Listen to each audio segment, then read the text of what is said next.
Hello दोस्तों, आप सभी कैसे हैं। और आशा करता हूँ आप सभी अच्छे होंगे और अपने पढ़ाई को आप बरकरार रखे होंगे। बोर्ड एग्ज़ाम की तैयारी में लगातार लगे होंगे पढ़ाई के अकॉर्डिंग। तो आज हम पार्ट थर्ड के अंतर्गत क्लास 10th का बहुपद यानी पॉलिनॉमियल समझते हैं।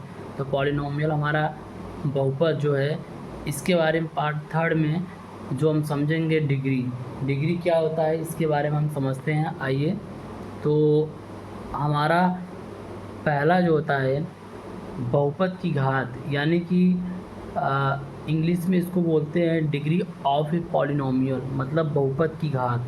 बहुपद की घात क्या होता है, इसका पहले हम परिभाषा जानेंगे, डिफिनेशन जानेंगे, जो कि इंग्लिश में डिफिनेशन कहते हैं और हिंदी में इसको परिभाषा कहते हैं। फिर इसका एग्जाम्पल लेंगे कि बहुपद की घात क्या होता है। जैसे यहाँ पे लिखा हुआ है, किसी बहुपद में किसी बहुपद में चर यानी कि वेरिएबल, इंग्लिश में इसको वेरिएबल बोलेंगे और हिंदी में चर, यानी चर मतलब हमने आपको पहले ही बताया था पार्ट 1 पार्ट 2 में। ये सब चर क्या होता है, चर क्या होता है। चर मतलब जो भी एक्स वाई जेड में आते हैं, अल्फ़ाबेट जितने होते हैं उसको चर कहते हैं। तो ये मेरा चर हुआ। किसी बहुपद में चर की उच्चतम घात यानी पावर। किसी बहुपद में चर की उच्चतम घात वाले पद के घातांक को बहुपद की घात कहते हैं। तो कहने का मतलब ये हुआ कि किसी बहुपद की जो चर की घात होते हैं, पावर होते हैं, उसको हम बहुपद की घात कहते हैं। जैसे एग्जाम्पल में मेरा क्या है, यहाँ पे एग्जाम्पल ए मेरा है 8x⁴ + 3x⁴ प्लस 6x² + 2, यानी कि 8x⁴ plus 3x³ plus 6x² + 2। तो जो x की घात यानी x की घात जो ये है, मेरा पावर जो है, जो x की घात ये है, और जो पावर में है, जैसे x की घात पावर 4 है और x की घात पावर 3 है और x की घात पावर 2 है, तो यही मेरा बहुपद की घात कहलाता है। वैसे इसको सिंगल वेरिएबल के नाम से भी जानते हैं, एक चर वाला घात। इसको यहाँ लिख सकते हैं, एक चर वाला घात, सिंगल वेरिएबल। और एग्जाम्पल 2 बी में जो मेरा है 6x³ + 3x + 2, ये भी उसी से रिलेटेड है। x⁴, x⁴ 1 + 2, ये भी क्या है, x की पावर, चर की पावर जो घात है वही हमारा बहुपद कहलाता है। तो ये मेरा बहुपद पहचानने का नियम हुआ। ये मेरा ए था। अब दूसरा मेरा क्या है, रैखिक बहुपद क्या होते हैं, जिसको हम लीनियर इक्वेशन कहते हैं। लीनियर इक्वेशन दूसरा होता है, लेकिन यहाँ पे लिखा है लीनियर पॉलिनोमियल यानी रैखिक बहुपद। लीनियर इक्वेशन और लीनियर पॉलिनोमियल में कोई अंतर है नहीं। इक्वेशन जो होता है, जैसे हम यहाँ पे इक्वेशन लिखेंगे, जैसे मेरा ये है इक्वेशन x - 5 = 0 लिख देंगे तो ये इक्वेशन हुआ। वो दूसरा कंसेप्ट हुआ, उसको हम बाद में समझेंगे। आइए पहले रैखिक बहुपद के बारे में समझते हैं। इसका डिफिनेशन क्या है, एक घात वाला बहुपद रैखिक बहुपद कहलाता है। मतलब जिसके पावर 1 हो वो रैखिक बहुपद कहलाता है, यानी कि जिसके पावर 1 हो। जैसे x की पावर यहाँ कुछ नहीं लिखा है, 1 माना जाएगा।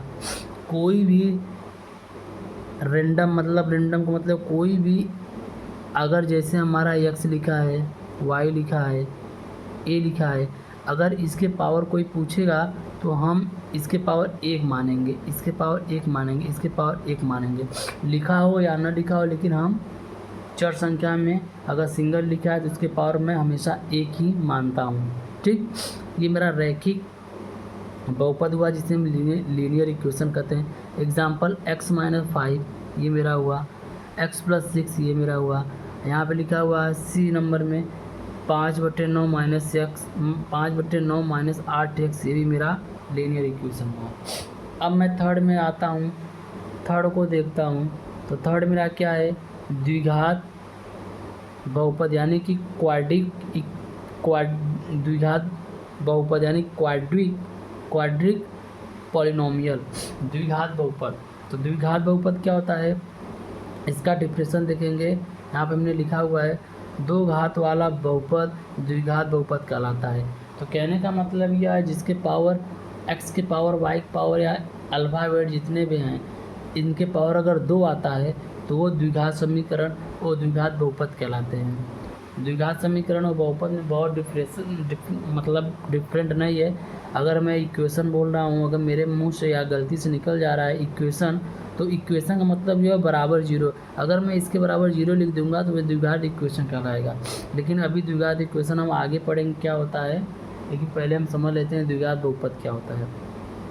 जैसे एग्जाम्पल में यहाँ लिखा हुआ है ax² plus bx plus c, ये मेरा क्या हुआ द्विघात बहुपद हुआ। अगर मैं इसके बराबर जीरो लिख देता हूँ, थोड़ा सा 1 मिनट वेट करिए, एक वीडियो सही से नहीं आ रहा है। एक बार मैं आपको फिर से समझा दूं, वीडियो में प्रॉब्लम हो गया था। द्विघात बहुपद क्या होता है, यानी क्वाड्रिक पॉलिनोमियल, दो घात वाला बहुपद द्विघात बहुपद कहलाता है। यानी कि जो एग्जाम्पल में यहाँ लिखा हुआ है ax² plus bx plus c, अगर जिस यानी x के पावर जो 2 है, x के घातांक में जो 2 है, यही मेरा द्विघात समीकरण कहलाता है। मतलब ये कि जो x² है जिसके पावर 2 वो द्विघात समीकरण कहलाएगा, द्विघात बहुपद कहलाएगा, समीकरण नहीं। तो ax² plus bx plus c, तो यहाँ एक कंडीशन मुझे दिया हुआ है a is not equal to zero, मतलब a का मान कभी भी जीरो नहीं होगा, राइट। तो इसके एग्जाम्पल में यहाँ देखते हैं 3x² माइनस 6x प्लस 8, ये मेरा क्या हुआ ये मेरा द्विघात बहुपद हुआ। यहाँ पे देखिए 3x² plus 5y² plus 6xy, ये भी मेरा क्या हुआ द्विघात बहुपद हुआ, राइट। अब मेरा चौथा नंबर क्या आता है, त्रिघाती बहुपद, यानी कि क्यूबिक पॉलिनोमियल।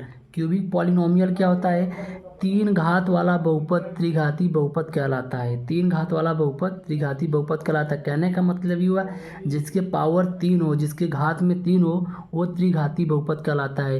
यहाँ देखिए एग्जाम्पल ए में ax³ plus bx² plus cx plus d, और यहाँ कंडीशन भी दिया हुआ है a is not equal to zero, यानी a का मान कभी भी जीरो नहीं होगा। एग्जाम्पल में देखिए यहाँ पे a में देखिए 4x³ minus 3x² plus 9x minus 8, ये भी मेरा क्या हुआ त्रिघाती बहुपद, राइट। अब मेरा लास्ट है पांचवा चतुर्थ घाती बहुपद, जिसको हम बाई क्वाड्रिक पॉलिनोमियल कहते हैं। तो इसका कहने का एग्जाम्पल ये है, इसका कहने का मतलब ये रहा 4 घात वाला बहुपद चतुर्थ घाती बहुपद कहलाता है। यानी कि ये जिसके पावर 4 हो, जिसके घात 4 हो। जैसे यहाँ पे देखिए एग्जाम्पल में ax power 4 plus bx³ plus 3x² plus dx plus e, और कंडीशन ये भी शर्त करता है a is not equal to zero, यानी a का मान जीरो किसी भी हालत में नहीं होगा। तो यहाँ देखिए एग्जाम्पल में 4x power 4 plus 3x³ plus 3x³, 1 minute थोड़ा सा, तो ये मेरा एग्जाम्पल रहा। फिर से देख लेते हैं 4x power 4 plus 3x³ plus 3x² plus 5x plus 6, ये मेरा क्या हुआ चतुर्थ बहुपद, यानी जिसके पावर 4 हो, ठीक, जिसके पावर 4 हो, ये मेरा क्या हुआ चतुर्थ घाती बहुपद। और यहाँ ये मेरा त्रिघाती में जिसके पावर 3 हो। तो राइट, ये क्वेश्चन मतलब ये जो थ्योरी था आपका, जो भी 8 से 9 मिनट का थ्योरी था, ये बहुपद से रिलेटेड थे कि बहुपद का जो भी डिग्री होते हैं, डिग्री क्या होता है, ठीक, तो इसके बारे में पूरी जानकारी थी। तो अगर आपको ना समझ में आया हुआ प्लीज़ वीडियो को दोबारा देख लीजिएगा और आपको अच्छे से समझ में आ जाएगा। इसका एग्जाम्पल क्या होता है, इसको पहचानने का तरीका क्या होता है। कभी कभी एग्ज़ाम में पूछ लेता है कि इसके पावर कितने हैं या हाईएस्ट घातांक कितने हैं। अब इस पर क्वेश्चन बनेगा। अब मेरा अगला जो टॉपिक होगा, ये मेरा पार्ट ए से लेकर 3 तक, पार्ट 1, 2 एंड 3 तक ये मेरा थ्योरी बेस्ड था। अब मैं अगला पार्ट जो भी करूँगा क्वेश्चन से रिलेटेड करूँगा, जो कि आपके एग्ज़ाम्स में बेहद ही इंपॉर्टेंट क्वेश्चन होंगे। सो राइट, अगर वीडियो को अच्छा लगा होगा तो प्लीज़ सेशन को लाइक कीजिए और सब्सक्राइब कीजिए, और प्यारे प्यारे मित्रों को बताइए जो आपके साथ में क्लास 9, 10th में बच्चे तैयारी कर रहे हैं, तो उनके लिए बेहतरीन क्लास साबित होगा। तो थैंक यू, धन्यवाद।